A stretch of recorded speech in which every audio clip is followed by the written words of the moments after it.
Hello. Hi, Max. Thanks for joining us. We are still a little bit early, so we'll wait a couple minutes. Okay, cool.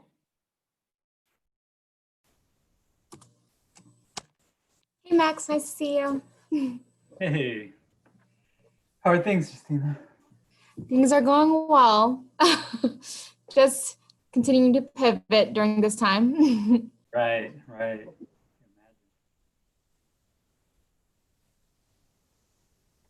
Hey Ariane. Yeah. Hello. I was worried I was going to be only an attendee. So glad to be here. Thanks for coming, guys. Yeah, thanks everyone for joining us. It looks like we're still waiting for Rebecca and Patricia, and we're still early too. I'm sorry, I meant to respond to your email and give you a heads up for Rebecca. She's actually dealing. Meaning the community where it's at. For Stockton, that means kind of coming head to head with the history of Stockton.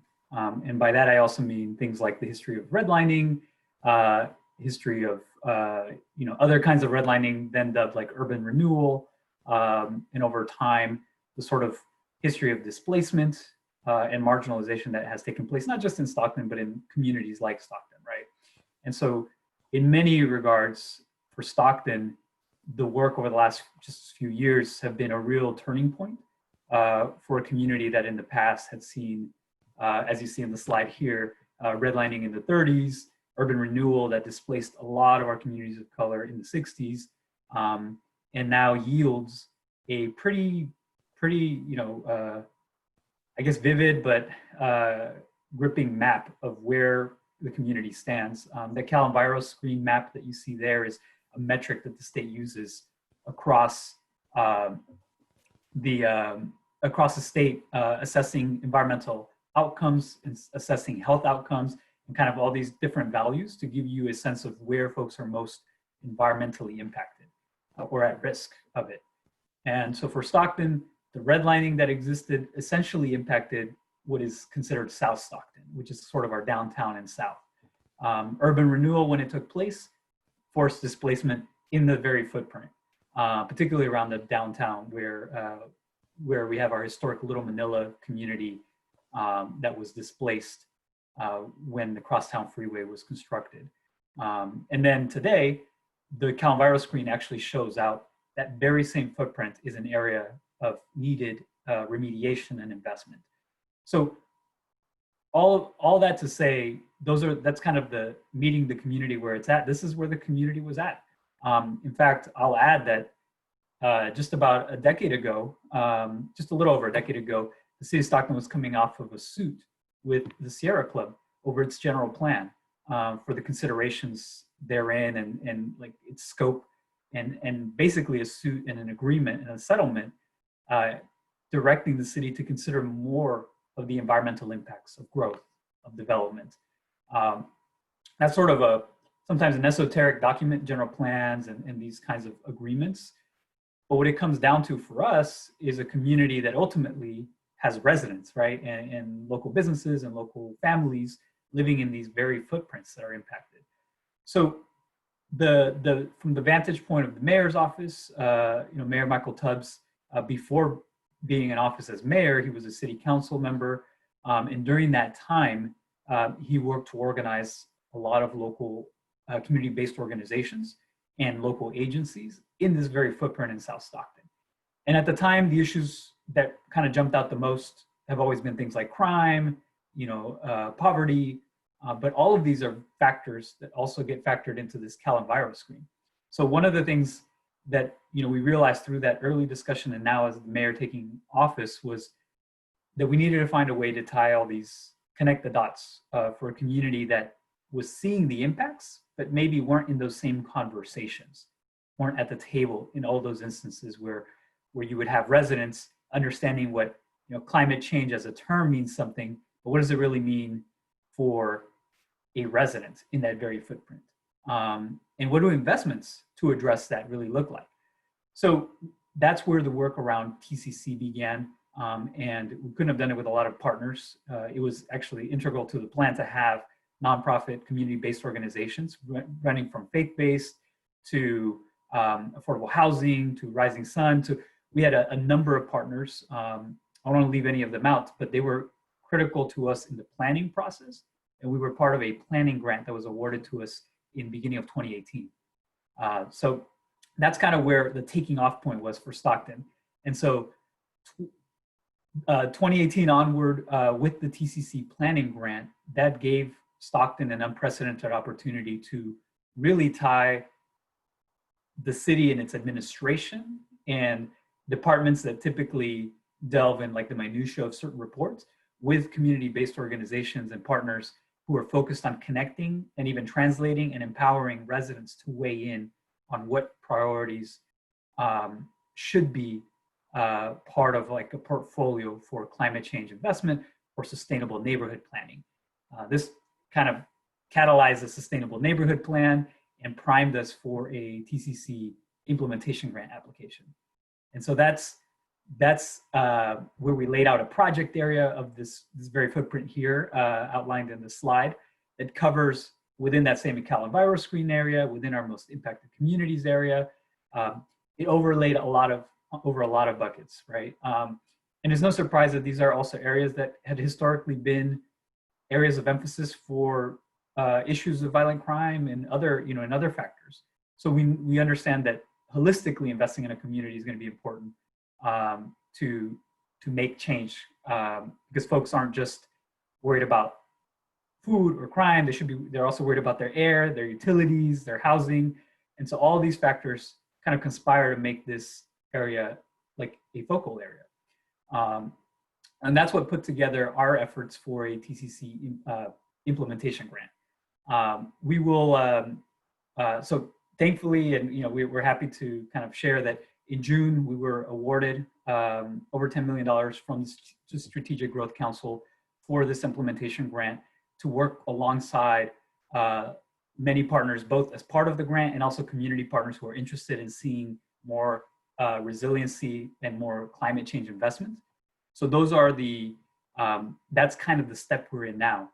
For Stockton, that means taking the priorities that the community already gave through numerous public outreach, surveys, forums, and through our partners, and ensuring that those are projects that we can execute on through the implementation grant.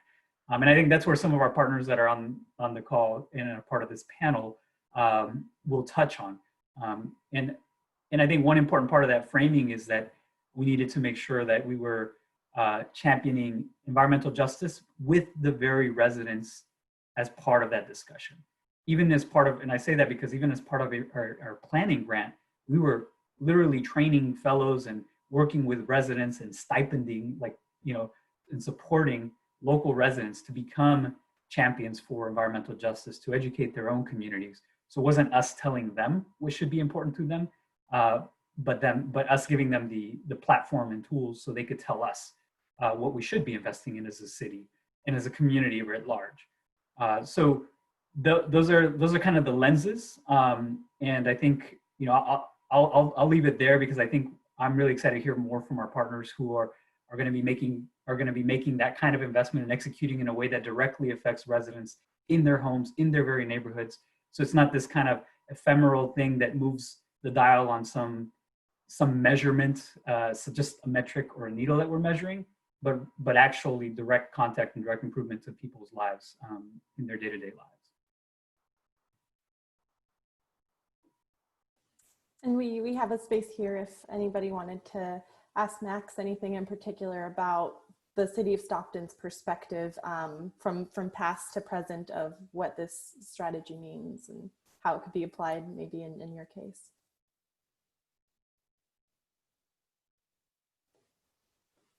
And I think chat or just if you have the capability to unmute yourself is fine either way.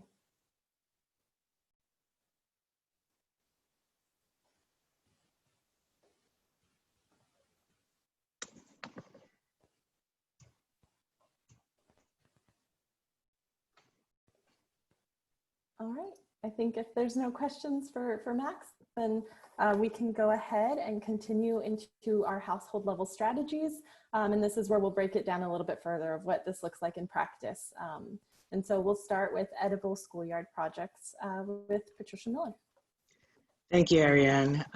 Hello, community. I'm glad to be here. I want to share a little bit about the Edible Schoolyard Project and my role as Community Engagement Manager. This work has been in existence for about 2 years now, but the highlight of what we are doing is we are now working because of COVID-19. We had to pivot to make sure that our community and food insecure families were being fed. The programming and the experiences of what we are doing has been so rooted in the experiences when I personally have seen families struggle with feeding their families and understanding how do we address climate change, how do we address health and social insecurities and inequality. So going back 2 years, starting this project, I met Angela McKee Brown, who is the executive director for Edible Schoolyard Project in Berkeley. And we sat down and had an open discussion about what the project was, how it works, and why it needed to come to Stockton. And saying all of that, we had many conversations about the need, meeting people, as Max stated earlier, meeting them where they're at, understanding what our communities look like, and hearing from them. So we planned several events, introduced the concept, the idea, and everyone on board understood what the end game was. So we had a plan set in place, ready to go, starting with Taylor Leadership Academy in South Stockton. During that time, we had met with Stockton Unified School District. We had many conversations about what the project looked like, why it was so important at this time, because of climate change, because of, again, I go back to the insecure food systems in place that wasn't working correctly.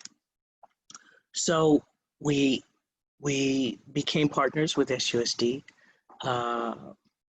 for a letter of intent, and we are currently on building those relationships with Stockton Unified.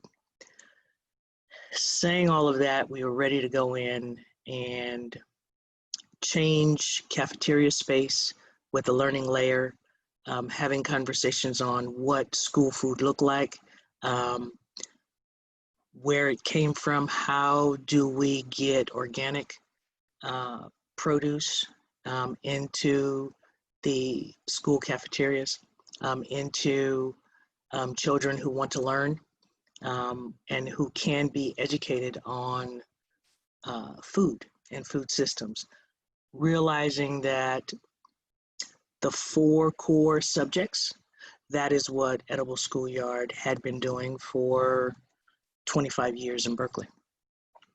So ready to go. I have a team of 2 individuals. I have a chef and a community advocate who all understand our goal was to reach children and families.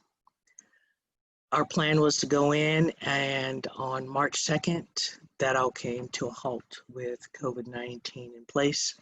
And our conversations about what does that pivot look like, it is community-supported agriculture. And those are CSA boxes that we realized needed to happen. So with the subsequent food insecurity that exacerbated the disease, the Edible Schoolyard Project launched our organic community supported agriculture, and with a focus on our families of color in South Stockton in order to provide a meaningful, safe access to fresh fruits and vegetables. Each week, we distributed 225 organic CSA boxes to families that provides food-focused educational content inside of each box geared towards our youth. And as of July 21st, we increased our CSA boxes to 375 boxes a week.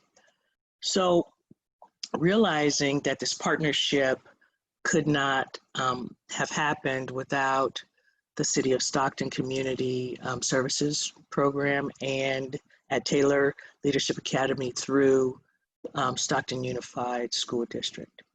The curriculum is an extension of edible education at home, and it's a robust set of academic content for families who are eager at understanding home nutrition and gardening experiences with children.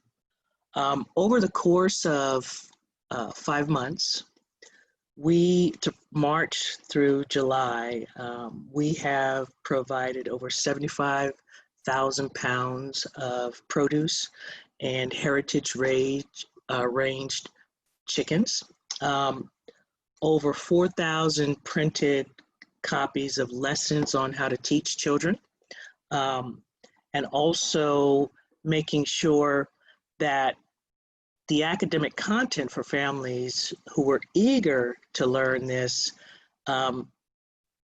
lessons and experience was because of the school closures. So making sure we covered everything that we needed to. At the end of the day, we now started a edible education online digitally at home. Our first class was last Wednesday, and I must say we have 35 children who were so excited about seeing Chef Leisha online through her after school program. They're going to take the next couple of weeks and learn more about her and myself to know that we have culinary experiences along with gardening experiences at home. And I must say, Chef Leisha has a challenge on hand that the children are excited. She's going to take an opportunity to pull everything out of her refrigerator and ask the children for a dare on what combinations they can come up with. So, you know, children in their minds being able to click, there are going to be some amazing dares on what Chef Leisha is going to eat out of her refrigerator and that combination. So we're going to log all of that, and we're going to go back to the experiences for the children to be able to do that potentially with their own families in their own homes. So they're going to take the lessons and they are going to be implemented so that we can spend an entire semester with the same children and ultimately making sure that whatever is in their box, they are going to get taught lessons on how to prepare it and hopefully make sure that their parents sit down and eat with them, because our whole reasoning behind this is to share a plate of learning with children and families, but also to learn their culture and their diversity from past generations. We have made sure through RISE Stockton and our partnership that every culture has its own and it's separate, but the combination is sitting down at the table and sharing a meal to understand where we are and who we came from. So With that, if you all have any questions for me, um, I'm here to answer them.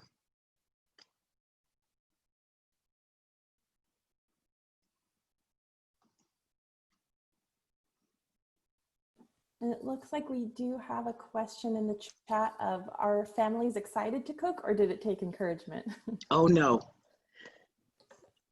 I must say that the families who come and pick up their weekly CSA boxes, a lot of them didn't know every fruit and vegetable that they were receiving. So that was our engagement into that particular family and having conversations that a lot of them did not see these fruits and vegetables in their local grocery stores.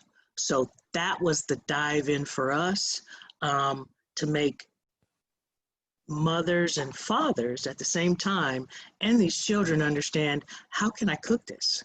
Because they know at this crazy time we're living in, they don't want to waste food. So that made us feel good. And that's how we have been able to continually grow in our process of learning and them learning from us.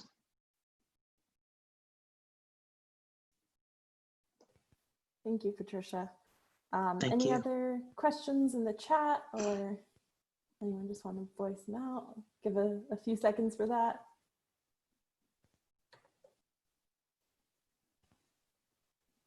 All right. Then we can jump to great alternatives. Again, hello, Ariane Ortegre. I am the Development and Strategic Partnerships Manager for Great Alternatives.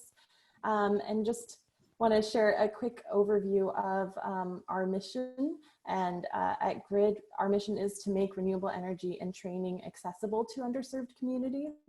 And we believe that a successful transition to clean energy must include everyone. So we champion energy equity through our no-cost solar installations to reduce energy costs for low-income families, through our Clean Energy Workforce Program, and for low-income populations and underserved communities to have more access to zero emissions vehicles.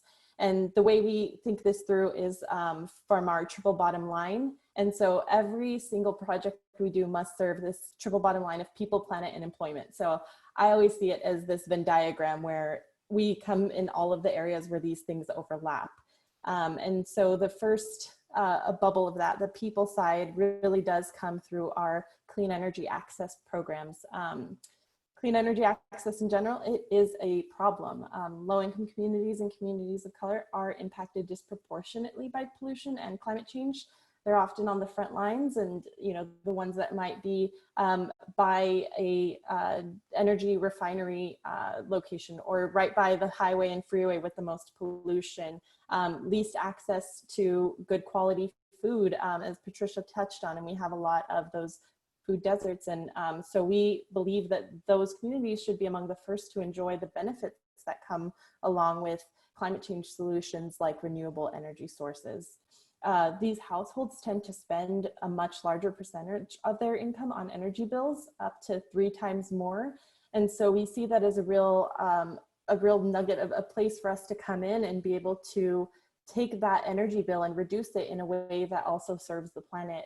So we provide no-cost solar installations for these single-family homes, but we also have a program that I will dive a little bit into when we talk about our Stockton TCC program, but we'll serve multifamily affordable housing developments, because renters are such a huge population that does get impacted, but does not often have access to solar energy just due to not owning the building that they live in. And so we have programs that do trickle to the renters so that they'll be able to have savings. And then the last piece of the solar access would be for nonprofits and other commercial facilities, so that they can receive solar on their buildings and then take those operational cost savings and pass them down to the communities that they serve at large. And for the environment, the planet portion of the triple bottom line, we do that through these installations. For example, in the San Joaquin Valley, we've installed solar for 311 families, which collectively saves them around 8.4 million over the lifetime of their systems. And this reduces or will prevent 16,455 greenhouse gas emissions. Solar is one of the bigger technology solutions that will save on greenhouse gas emissions. And so being able to overlap those solutions together to serve more than one purpose is where we are excited to come in. And I think the last piece of that, the last bubble of employment, is that in each of the projects that we do and that we install on, we have a workforce and training component that comes in and layers into that. So if there's a community member that is receiving the solar, there's another person from the same community that's on the roof learning how to use power tools, how the system works, and getting those skills to be able to get a job later on once they graduate from our training program. And I'll also just kind of touch on how this relates in the Stockton TCC project, our Stockton Energy for All. So as part of the investment in the city of Stockton, we are going to serve 108 single family homes through this no-cost program. And I think what makes this special, more than just the average home that we'll provide solar on, is that with this program, we really did focus on household level transformation. So it's not just that they will be receiving the solar, but for the homes that we go and visit and invest in this project area, they'll also be receiving upgrades for their roof. They'll be receiving re-roofs when needed, which is oftentimes a big barrier to receiving solar. Even when we can come and offer it at no cost, a lot of times homes will be turned away because their roofs are just won't last long enough to really honor the system through the 20 to 25 year life it has, or they might have patches that need to be done, and that's an expensive investment to make for a home that's already, you know, struggling to meet their energy bill. And so we'll be able to make those investments in Stockton. So those who would normally be passed by for this opportunity will be able to receive that, as well as main service panel upgrades. While we are at their home, we'll be making these upgrades so that they'll be ready for electrification later down the line. I know electrification has come up in many different cities, many different regions as a point of growth and development that they're eyeing for their climate action plans. And this is a way to not leave behind our lower income communities that won't be able to make the switch to electrification as easily and then have higher gas bills further down the line. And so for this community, we're taking that proactively and making sure that they are prepared and that their electric panels are upgraded for that. And I think the last piece that we'll be integrating in these projects is electrical vehicle charging infrastructure that will prepare for when we're in their systems, upgrading the electrical, also preparing them for electric vehicle chargers. So there's just that much more of an incentive when looking and shopping for a new vehicle that your home is already ready for to charge that, because that's oftentimes something that comes up of, if I get this electric vehicle, where am I going to charge it? How long will it last me? And so that is just another angle of trying to reduce tailpipe emissions locally by making it more enticing people to adopt electric vehicles. And so by layering all these different benefits to a homeowner, and then I think because we're focusing in a single project area, they can also leverage other programs like Patricia's Edible Schoolyards and what Justina will touch on with Rising Sun. And so these individual homes will be much more apt to save money, to not have as many stressors in this time where we're all so stressed and there's so much externally going on, that they'll have that much more benefit coming their way. And the other piece outside of the single family for Stockton TCC is we are going to be installing solar for 2 separate multifamily affordable housing developments, one through the Housing Authority of the County of San Joaquin and the other through STAND. And so this is what I had mentioned of being able to take the savings through solar and help pass them along to those that are renting in the community. Right now, I think rent is a big topic of being able to meet your rent, being able to meet your mortgage payments. And so having those savings will be able to help both of these groups to make it a little easier to cover their bills for those rent concerns. And the last portion of our Stockton TCC program is the workforce component that integrates with both the single family and the multifamily. And so we're going to have trainees come out get on the roof or the building and get some hands-on experience. Our workforce training program is a thorough 5-week program where they spend the first few weeks learning more of the theory and the education and getting a wraparound of what it takes to install solar, the benefits that come with it. And then the second half is getting out, getting real life experience. And because it's a low barriers to entry training program, we pull from the same communities where we have a focus also on reentry community members. And so right now, when joblessness is such a big issue and we have so much growth in our unemployment, this really offers an opportunity for those looking for work to get some training while supporting their own communities with climate change solutions. And this is a career growth opportunity for them as well, because it is something that does grow. There are often quick opportunities to go from a solar installer assistant or a basic installer to then be promoted pretty quickly as this is growing in demand. I think especially right now, people are trying to save money in whichever way they can. And so we've seen a growth in demand for solar in general. And so that is kind of the trifecta of what we hope comes together to serve people, planet, and employment through the Stockton TCC Energy for All program. And that is all. So if there are any questions, I'm happy to answer them.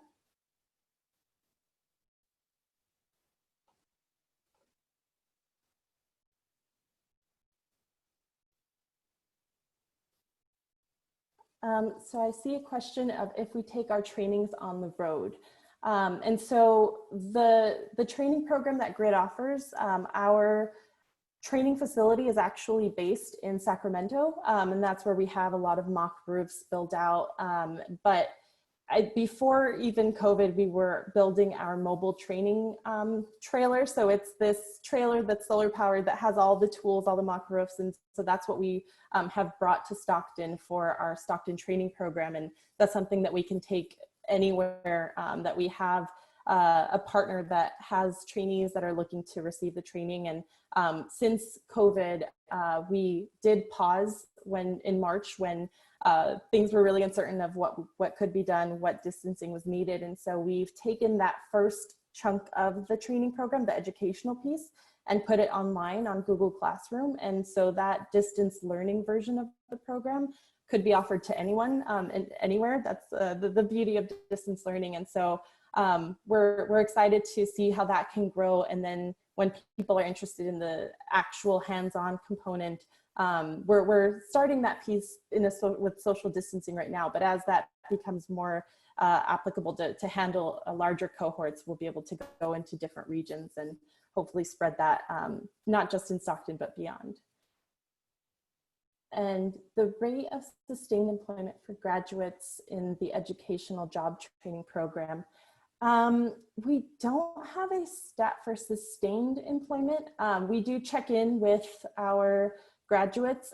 So the way that the last piece of the program goes is woven throughout, but especially the last week, we focus on professional development, how to manage conflict, time management, professionalism in general, and then working on their resume and mock interviews. And we have employer partners in the regions that we work with that are looking to hire, that we connect them with. And so we do get on average about 55 to 60% of each cohort being placed in a job at the end of graduation. But for the sustained employment, I would have to double check with our team to see if we have any sort of stat like that. But I don't think there's a very high number that we've seen drop off. I think just in having some testimonials that we've followed up with folks after they're hired, they tend to still be on the job.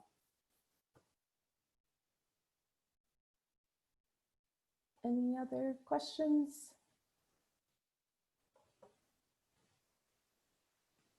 All right, we can move on to Rising Sun with Justina.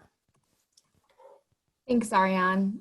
Good afternoon, everyone. My name is Justina, and I'm the Marketing and Community Engagement Manager with Rising Sun Center for Opportunity. Rising Sun's a local nonprofit with an office in Stockton that serves San Joaquin County. Our mission is to empower individuals to achieve environmental and economic sustainability for themselves and their communities. We're committed to partnering with underrepresented communities for job opportunities while tackling the issue of climate change, which affects marginalized communities first and worst. Rising Sun expanded into San Joaquin County in 2014, and we've been serving residents since with our Climate Careers program. Through the Climate Careers program, we offer a no-cost service to residents called the Greenhouse Call. Youth are trained and paid to visit households and conduct quick water and energy retrofits, including exchanging older light bulbs with LEDs, installing smart power strips and water measures, and also educating households on personal changes they can make to further save energy and water. This service is no cost to the community. It helps reduce water and energy bills, reduces a home's carbon footprint, and also gives young people in the community the opportunity for a decent paying summer job. The Greenhouse Call is available to renters and homeowners regardless of income levels, available to single family dwellings, multi-unit dwellings, 2 to 4 plexes. And next slide, please. And here's some data from our 2019 cohort within San Joaquin County. Last year, we employed 40 youth during the summer and serviced over 1,000 residents. We installed over 8,000 light bulbs, 983 smart power strips, 262 sink aerators, and 144 efficient flow shower heads. Next slide, please. And Rising Sun is a proud partner on the TCC initiative in Stockton. Based on residents' feedback that was conducted through the Sustainable Neighborhood Plan, reducing utility costs was found to be a community priority in Stockton. That's where our program comes in. We plan to continue offering our Greenhouse Call service to households with the continuation of our current offerings, but also integrating appliance upgrades. Not only will households be free to upgrade, but also will continue receiving resources and education on how to further save energy and water at home. We will also have a focus on hiring youth from disadvantaged circumstances. So for example, youth who come from low-income households, first-generation college students, foster youth, etc. Youth will have the opportunity to work in our program in the summer. And while in our program, they'll be exposed to a pre-apprenticeship opportunity with California Human Development. If interested, a select amount of youth can transition into California Human Development's pre-apprenticeship program, post-Rising Sun's program. And a select amount of youth will actually have their tuition paid for. And through the pre-apprenticeship program, youth will receive an MC3 certification and help with placement. And then, next slide, thank you. Due to the ongoing health crisis, Rising Sun has pivoted our current Greenhouse Call to a no contact model, which still allows households to reduce energy and water usage at home. Rather than a home visit, residents can complete a survey, and once eligibility is determined, Rising Sun will send a kit to your home with sink aerators, LED light bulbs, a smart power strip, a low flow shower head, all at absolutely no cost. We'll also follow up with residents with other resources to save more. And then if you are interested in our program or would like to share our resource, here are different ways to access our current survey. So you can visit our survey link that's provided. You can scan the QR code that's on the screen with your device, or if you prefer to conduct a survey over the phone, you can give us a call. And that's all from me, but feel free to reach out with any questions, or if you want any other information. My email is karis@risingsunopp.org. And if y'all have any questions for me, I'll be happy to answer them right now.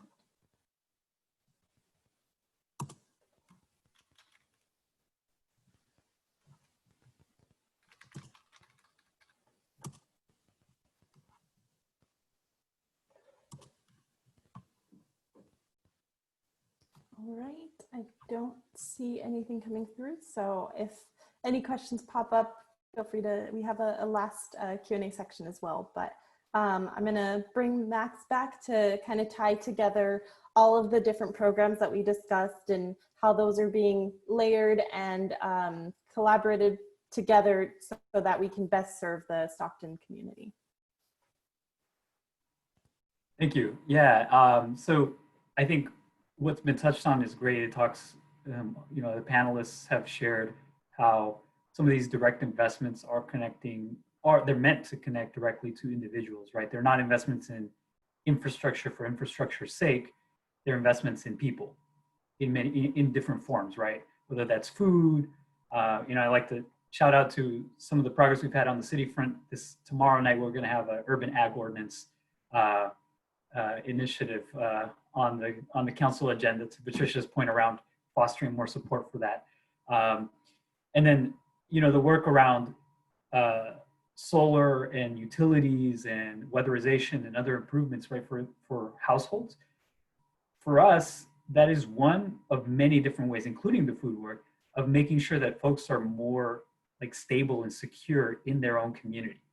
Because if we're talking about the history of prior redlining and other urban renewal that has in the past displaced or moved people, there is that long-term concern around, one, are we investing in the right places and the right things that actually benefit the very residents in those footprints, with jobs, with food, with stable and affordable housing and accessible housing. So all of these are components to that end. So on this slide, you'll see we note, there are pushes for anti-gentrification, which is, for many folks in our community, sometimes that's a new term. But the way we see it is as investing in our residents and making sure that the investments actually reach them and maybe start with them. And so some of the ways that we kind of want to make sure that they are there to benefit from these long-term improvements, because some of these benefits take time, right? We talked about the map and how we can make progress on different fronts, including, let's say, adding urban forestry and more urban ag and other investments like that, which can help address some of these long-standing gaps from south to North Stockton, wherein we see like a 3 degrees difference in temperature even for some of our hotspots when you heat map the city. So those are some of those gaps that are already there that produce things like higher utilities, that produce higher costs for residents. But those are factors that we need to make investments today, but they can also take time for all those benefits to really come to yield, right? So with that, we want to make sure residents are actually here for all those near-term investments and kind of to reap those benefits in the long run as well, and not be displaced by us trying to invest and then getting forced out. So that's been a concern of ours because, like many folks in California, we've seen rising housing costs, rising utility costs. We had, unfortunately, in Stockton, some of the fastest growing rents in the entire nation, as a percentage. So those have been big factors that have been top of mind. So on the displacement front, we're going to be developing an displacement avoidance plan as part of the TCC work. This will include things like assessing how do we protect households, right? To making sure that we're getting affordable and market rate construction, particularly in that footprint, particularly in the most impacted part of the community. How to prevent foreclosures even. But I think a point earlier that was made by one of our panelists was around renters, right? In Stockton, more than so the majority of our residents are renters. So they're living, with these higher rent increases. And so some of these factors are rent, but the other things we can control for are their costs like food and other costs like utilities. So that's why these direct household investments it seems very granular, but it's actually where it can have the most impact to prevent displacement for folks and give them the stability that they need. So we'll certainly be doing work around affordable housing. We've already made some strides as a city to work with the state around leveraging surplus state land to develop affordable housing. We have a project already in the works on that front, but we want to do more along those lines. So the city is now looking to find additional land that it may own to assess what may be feasible for affordable housing development. We'll also be looking at what more we could do with the state on that front, and other ways to ensure that we have protection for folks, right? So the city of Stockton has taken some strides already around anti-evictions, even before COVID, that were all around just cause evictions, building on what the state had already set up, because that's one of the most effective ways to actually prevent the displacement is making sure that there's some legitimate boundaries and rules of engagement where folks know what it is, what's expected of them, so they're not getting displaced or evicted for the wrong reasons. Um, and then tackling head on those other reasons like the cost, whether it's utilities or otherwise. As part of our displacement avoidance plan, we'd also be looking at small businesses and site visits through to those businesses to ensure that we're not pushing out the local economy or squeezing them out. We know that folks locally, particularly smaller businesses, tend to spend their dollars locally. So there's this outsized impact if you protect, preserve, and increase your local business, small business portfolio. That's better for your local economy as a whole, better for the residents that live there, and they tend to employ a lot of the folks locally. So those are some of the gains that we have to protect and then build on. And some of this will be different policies we're going to have to take to council, regular reporting that'll take place. But all of this is going to be part of a collective effort intended to keep the community engaged, because ultimately, Mayor Tubbs at some point will term out, other folks will come and go. But if the community is engaged and we have civil society and local community-based organizations an active part of building something like this and engaging residents on this, it'll mean that we can always kind of move the ball of progress forward. Because I think we don't want to over-rely on getting it out the door in one fell swoop and then just rest on our laurels, because it has to be kind of progressive over time as well, particularly because some projects do take more time. So radical transformation as much as we can in the immediate, and investments as much as we can in the immediate, but also the biggest investment being in people, because those are the folks that are going to keep pushing the envelope, demanding that this be a priority, pointing back and saying, well, didn't we commit to making X, Y, and Z community priorities? And so that's a big part of this displacement planning work. And then I think my next slide was on the COVID-19 lens. For us, I think it's brought a lot of these things full circle, right? We've talked in Stockton, Mayor Tubbs has been really adamant around this theme of like reinventing Stockton. And for the longest time, for a lot of folks, they didn't always kind of latch onto the reinvent piece. And it seemed like a leap. But now with COVID-19, a lot of folks are coming back and saying, you know what, we should reinvent or reassess how we're actually doing things, because COVID-19 has shown the stress fractures in the system. And so by those, I mean things like the environmental triggers and comorbidities, right? We have things like the air. Everybody's affected right now, especially on the West Coast, by a lot of these triggers in the immediate. But in communities like Stockton, communities in the Central Valley, based on that Cal Enviro screen, you'll see that these are triggers that are longstanding. This is unfortunately this is an extreme case, but this is not alien to us. This is an existing issue. And then the comorbidities that we're talking about, issues like the diabetes and other health factors, right? Obesity, et cetera. I mean, these are factors that, going back to Patricia Miller's point around engaging the community in food and wellness, those are investments, those are environmental things, and these are things that combine to make us less or more resilient to the environment, and in this case, to COVID-19 as well. So these are some of the factors we've seen, the disproportionate impacts that we've seen on demographics. As I'm sure many have heard already, is that the Latino community, communities of color have been disproportionately affected. We are in an area that has a history of logistics, but also ag and food work. So like farm work, food processing, that sort of work. And unfortunately, so those are some of the areas and sectors where we've seen some of the largest spikes in COVID-19 spread. So some of these things conspire to make an already, affected community disproportionately impacted. And as part of all of this, a lot of our work very early on has been working with stakeholders to make sure we provide resources to folks. And one key resource has been making sure they have safe, affordable, and accessible housing, and seeing that as a public health necessity. In fact, as you all know by now, the way that COVID-19 in particular spreads is that in these like closed, confined, congregate living situations where it is worse. So that's meant for us when we work with shelters or when we work with youth orgs or you name it, if these are organizations that house people, in some cases, they've had prior instances of having folks in one large facility, but now we're really in the need for individual housing that folks can actually afford to get into and can afford to upkeep on, et cetera. So those are some of the factors that have, made housing even a bigger priority, and the stability of those households that much more important. So that's kind of the near-term push, of course, with COVID-19.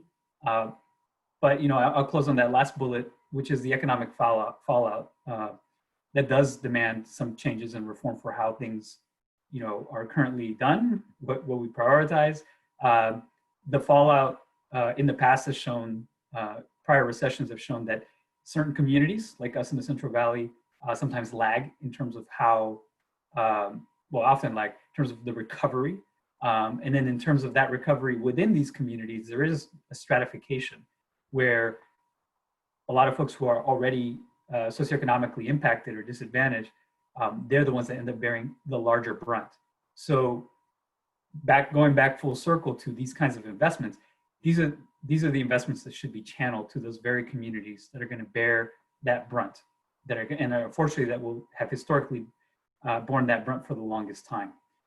So that is the promise. That's kind of like the silver lining to some extent, is that there's a bit of an awakening to actually investing with equity and with that lens in mind. So COVID-19 has kind of shown that more clearly to folks, and I think will help drive more action and collective action, so that we're having these, individual and like home, resident-based impact, particularly for these residents in the most impacted parts of our communities.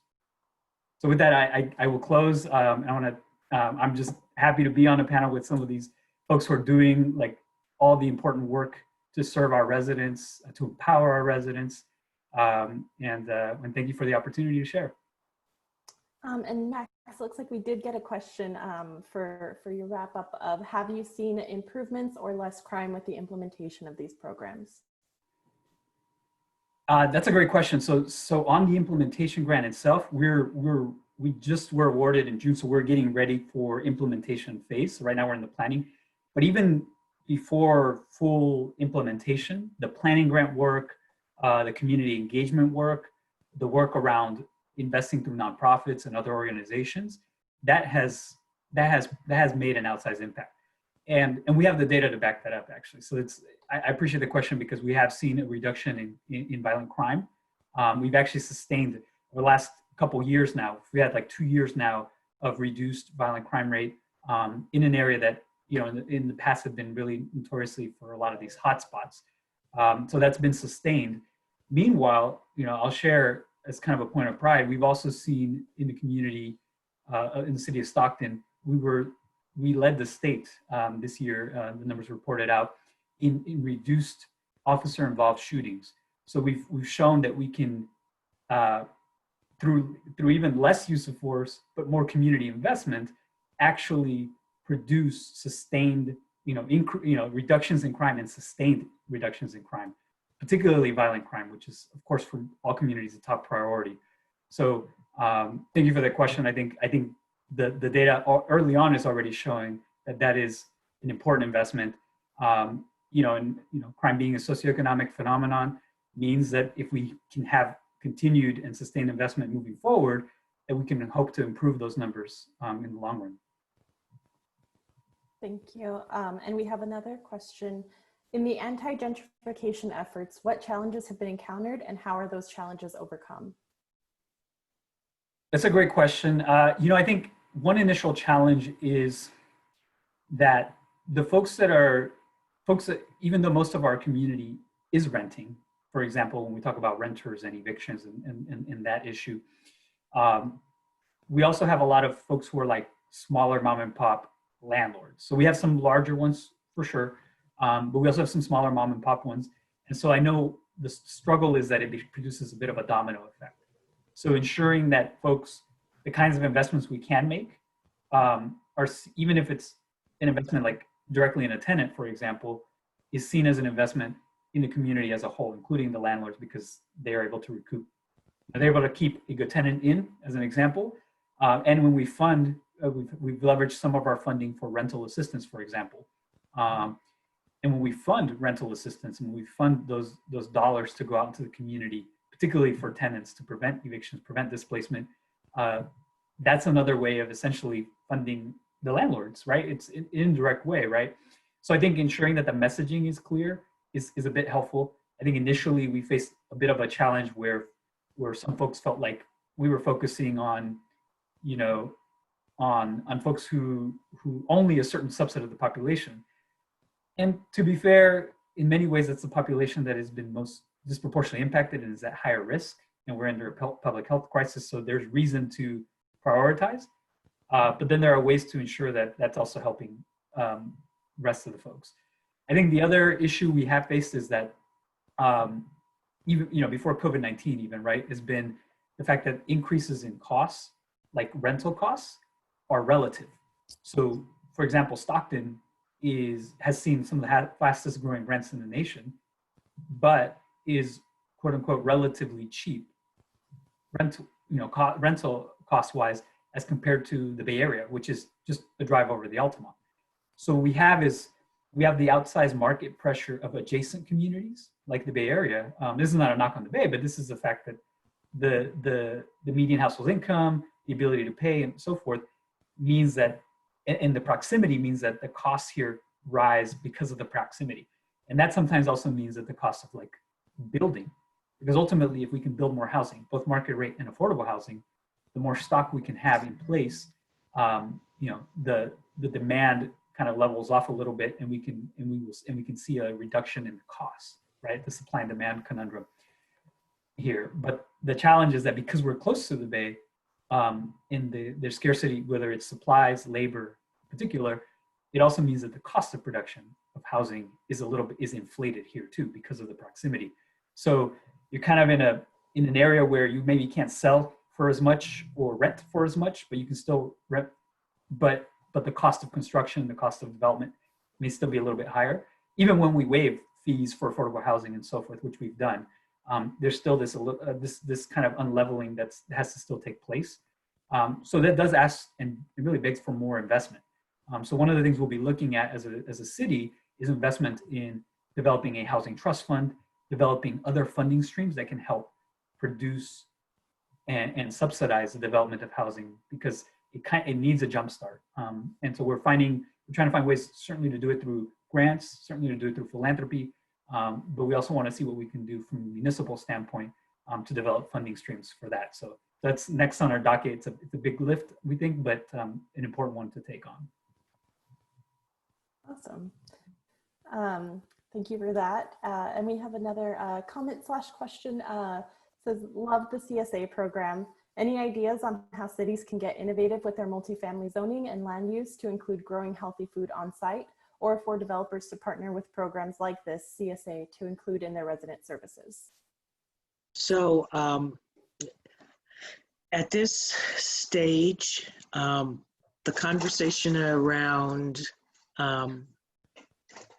knowing how we build our program, I would love to have more conversations like this with community members.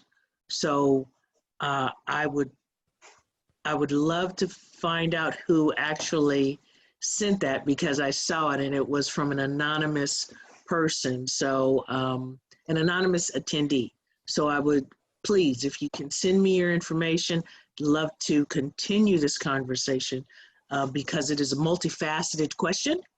And the discussion would definitely be a multifaceted answer with other folks in our collaborative to make it work. So CSA programs work all over.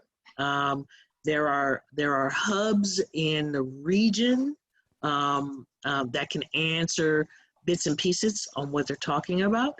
So yeah, let's continue this and see how we can build on it. Oh, and Max, thank you for letting folks know about our ag ordinance this week. People who are interested, please stick with us, because it's been a long time coming, so yay. Is there anything else you wanted to add, Max, from a city perspective? No, just to thank you to all the partners, because I think, cities tend to be, government entities, right, tend to be a little bit bureaucratic and esoteric in how they lay things out.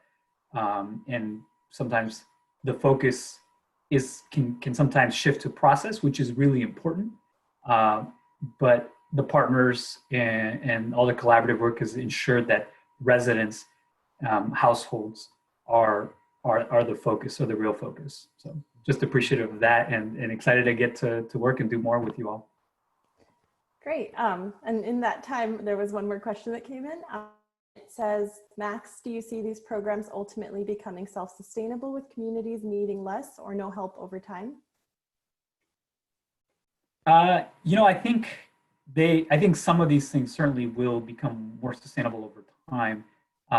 So for example, if we're talking about housing, if you can develop certain funding streams, if you can develop, the type of broader like structural changes, whether that's zoning changes. For example, we've updated our general plan, developing new programs, like we've tried to streamline and develop language around how people can develop ADUs, accessory dwelling units, or granny flats, as some folks call them. So there are different institutional steps that can be done that then make it easier for the community to adopt, roll out, and carry forth certain things. So I think that's certainly doable.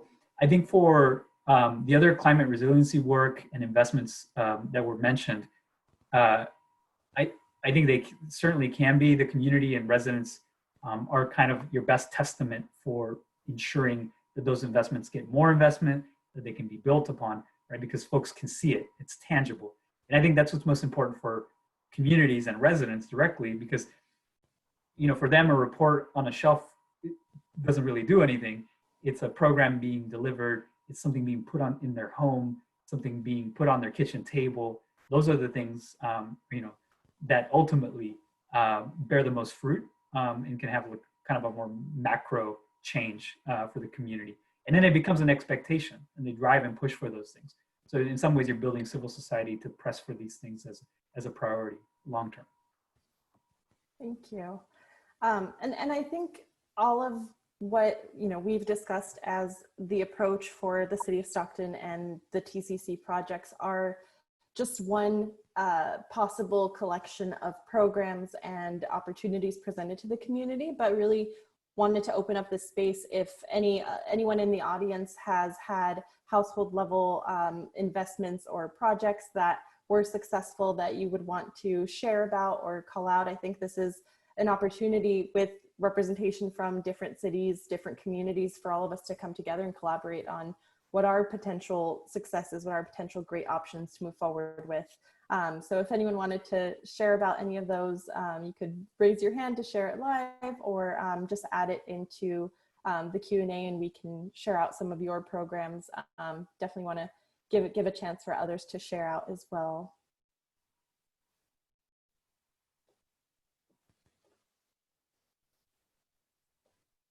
I have a question about the panelist contact information being listed.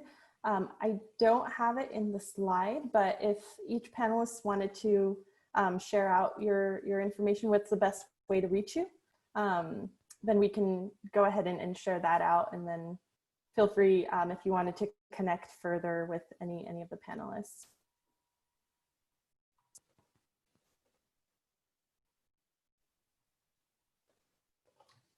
All right.